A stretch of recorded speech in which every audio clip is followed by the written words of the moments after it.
তিনজনটা ছবি তুলবো।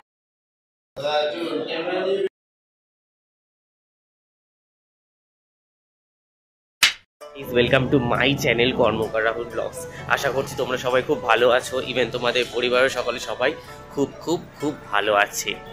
তো বাবা যা ঠান্ডা। আমরা অলরেডি উঠে পড়েছি এবার গাড়িতে। তো গাড়ি করে আমরা এখন যাব হাওড়া স্টেশন। তো রয়েছে সূর্যদীপা আর সামনে আর একজন সবে তো স্নান করে এসছে, গাড়িতে রেডি হচ্ছে। তো যাই হোক, তো চলো এবার যাওয়া যাক স্টেশন।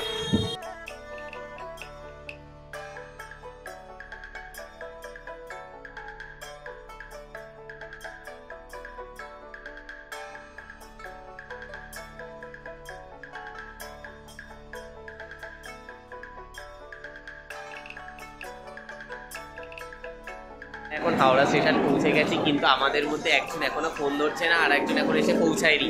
তার জন্য ওই ভয়তে আমরা 3টে টিকিট কেটেছি, আর কোনো টিকিট কাটেনি, তাই তো। আরেকজনে তো ফোনই লাগছে, জানি না কোথায় আছে কি জানে। তো যাই হোক, আমাদের ট্রেনের টাইম হয়ে যাচ্ছে, দেখা যাক কতক্ষণে আসে, এই আর।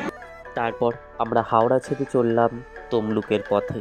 ট্রেনটা অবশ্য 25 মিনিট লেট ছিল, তাও ট্রেনটা 25 মিনিট লেটে আমাদের পৌঁছায়নি, খুব জোর 10 মিনিট লেটে পৌঁছেছে। কারণ মাঝে যেহেতু ট্রেনটা গ্যালোপিং ছিল, বেশ ভালোই কিন্তু ট্রেনটা টেনেছে। তারপরে ট্রেনটা চলতে চলতে পৌঁছে গেলাম দীঘার অনেক কাছে, মানে কোলাঘাটে। তো কোলাঘাটের ব্রিজ আর একটুখানি পথ চলে গেলেই আমরা পৌঁছে যাব আমাদের ডেস্টিনেশন তমলুক।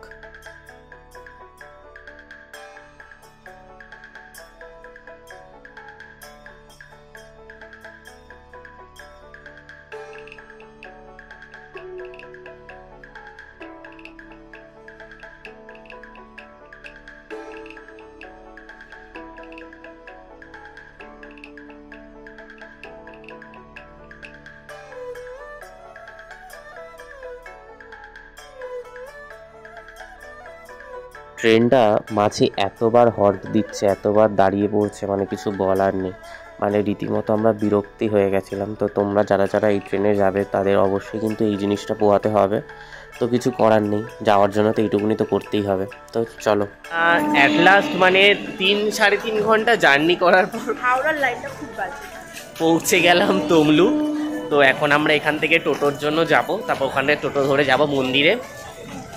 জানি না, হ্যাঁ এবার সকালে কিছু খাইনি, জলটাও খাইনি, জানি না কীরকম লাইন পড়বে মন্দিরে। তো যাই হোক, যাওয়া যাক, চলো দেখো। তারপর তমলুক স্টেশন থেকে বেরিয়ে আমরা পেয়ে গেলাম টোটো। টোটোতে মাথা পিছু ভাড়া নিল সবার 20 টাকা করে, কারণ স্টেশন থেকে মন্দিরের দূরত্ব প্রায় 3 থেকে 3.5 কিলোমিটার। তারপর আমরা টোটোতে করে যেতে যেতে আমরা পৌঁছে গেলাম এবার বর্গবীমা মায়ের মন্দির। আমার সঙ্গে সঙ্গেই তোমরা দেখতে পাবে আশেপাশে অনেক দোকান, যেখান থেকে তোমরা ডালা কিনতে পারো 51 টাকা, 101 টাকা, 201 টাকা, 501 টাকা, আর ওখানে জুতো রাখারও জায়গা রয়েছে। তারপরেই আমরা চলে গেলাম মন্দিরের ভেতরে।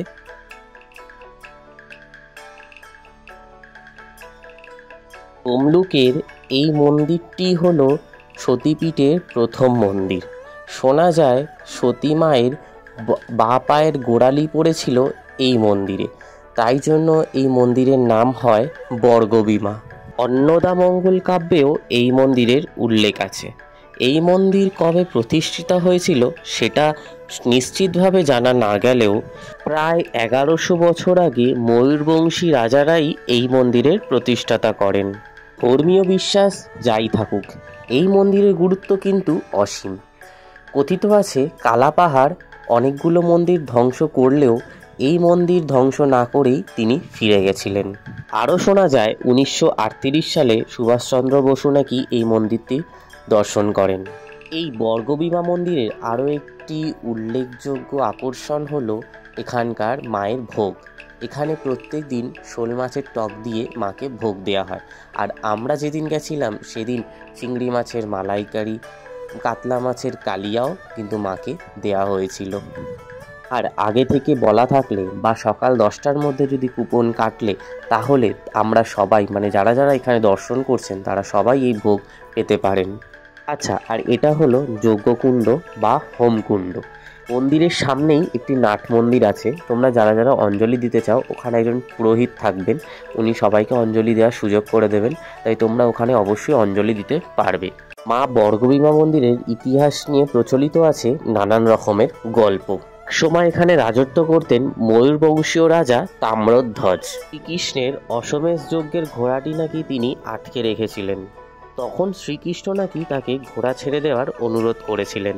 শোনা যায় তখন এক জেলে রাজবাড়িতে রোজ শোল মাছ দিতেন, কিন্তু রোজ শোল মাছ জ্যান্ত দেওয়াটা হলো কঠিন কাজ ছিল। তাই জন্য একদিন শোল মাছ মরে যাওয়ায় কাটাকাটি করছিল ওই জেলেটি। তখন নাকি একটি অল্প বয়সী মেয়ে তাকে বলে সে একটি কুণ্ড আছে, যার জল ছিটি দিলে শোল মাছটি নাকি জ্যান্ত হয়ে যাবে। এই মতে কাজ করেছিল জেলে, আর সত্যি সত্যি শোল মাছটি জ্যান্ত হয়ে গেছিল।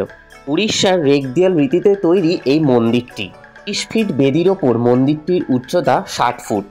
বহু দূর থেকে এই মন্দিরের চূড়াটা দেখা যায়। শ্রুতি আছে প্রাচীন বর্গভীমা মন্দিরের চূড়ার ওপর একটি ময়ূর ছিল। 1368 সালে প্রবল ঝড়ে এই মন্দিরের চূড়াটি সমেত ভেঙে পড়ে। বর্তমানে এই চূড়াটি ইট দিয়ে তৈরি। 26টি সিঁড়ি অতিক্রম করেই তোমরা এই মন্দিরে দর্শন করতে পারবে। তারপর আমরা চলে গেলাম বর্গভীমা মন্দিরের একদম অপোজিটেই আরেকটি রেস্টুরেন্ট কাম ভোগ প্রসাদের জায়গাতে। এখানে জগন্নাথ দেবকে ভোগ চড়ানোর পর সব দর্শনার্থীদের ভোগ দেওয়া হয়, ভোগ প্রসাদ দেওয়া হয়। তো আমরাও সেখানে চলে গেছিলাম। সেখানে 99 টাকার বদলে আমরা 14 রকমের আইটেম আমরা পেয়ে গেছিলাম। আর তোমরা যতবার ভাত চাইবে ততবার দেবে, একটা তরকারি, একটা ডাল, তোমাদের যতবার চাইবে ততবারই তোমরা পেয়ে যাবে। আচ্ছা বলো, তুমি কখন থেকে কখন অবধি তোমাদের রান্নাটা হয়, খাওয়াই কত? আমাদের সকাল থেকে বিকেল 4টা পর্যন্ত আমাদের খোলা থাকে। রাত্রে নেই? রাত্রে নেই না, রাত্রে নেই না। আর এটা ভোগটা কোথায় দেওয়া হয়? এখানেই মন্দির আছে? হ্যাঁ, আমাদের জগন্নাথ মন্দির আছে, তো ওখানে গিয়ে আপনারা ঠাকুর দেখতে পারেন। ঠাকুর দেখে আচ্ছা। আর এখানে 2000 লোকের রান্না হয় রোজ, তাই তো? তারপর আমরা পেট পুজো করে বেরিয়ে পড়লাম রূপনারায়ণ নদীর দেখতে। কারণ আমরা যেহেতু জানতাম যে রাজবাড়িটি ভাঙা রয়েছে, তার জন্য আমরা চলে গেলাম টোটো করে 20 টাকার বিনিময় রূপনারায়ণের কূলে। আমরা রূপনারায়ণের সামনে পৌঁছে গেছি, তো এখন যাচ্ছি, টোটো করে এসেছি। তো তারপরে কি করবো বল? আমরা রূপনারায়ণের কূলে এখন যাচ্ছি। কূলে? ও মুখে কুলু পেটে রয়েছে, জানি না কি আর হয়েছে। আচ্ছা, রূপনারায়ণের কূলে যাচ্ছি, যাই না। ওই আমরা যে কবিতাটা পড়েছিলাম মনে আছে, রূপনারায়ণের কূলে, সেরকমই একটা ব্যাপার। তো চলো নদীটা ঘোরা যাক আর ছবিও তোলা যাক।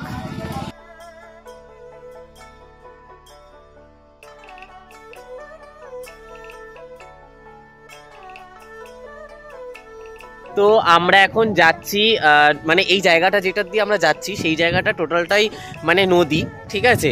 আর এখন জল শুকিয়ে মানে ওই মাথায় চলে গেছে, অনেক লোক যাচ্ছে। তো ওখানে বলছিল যে নাকি কুমির থাকতে পারে, তো আমরা ভয়তে আসছিলাম না।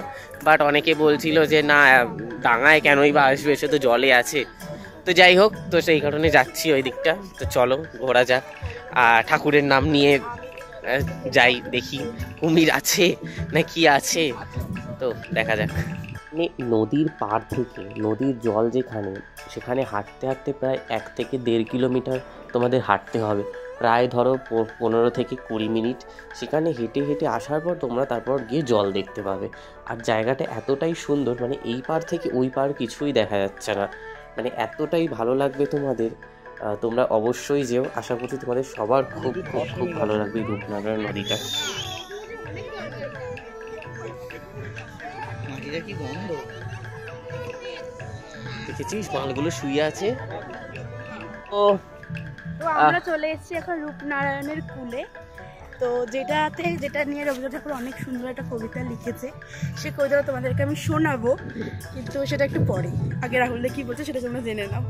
হ্যাঁ, সেটা হলো গিয়ে যে আমরা মানে নদীর পাড় থেকে কিন্তু আমরা অনেকটা এদিকে চলে এসেছি, মানে অনেকটা মিডিলে, কারণ জল যেহেতু শুকিয়ে গেছে তাই জন্য আমরা অনেকটা পিছনে চলে গেছিলাম।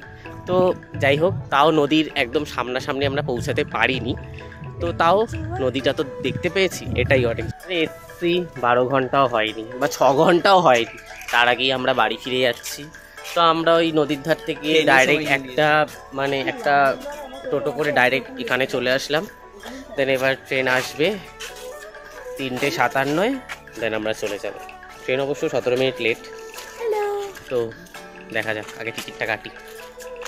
আমাদের মানে ঘোরা কমপ্লিট। তো আমরা এখন সেখানে বসে আছি কারণ ট্রেন আসছে।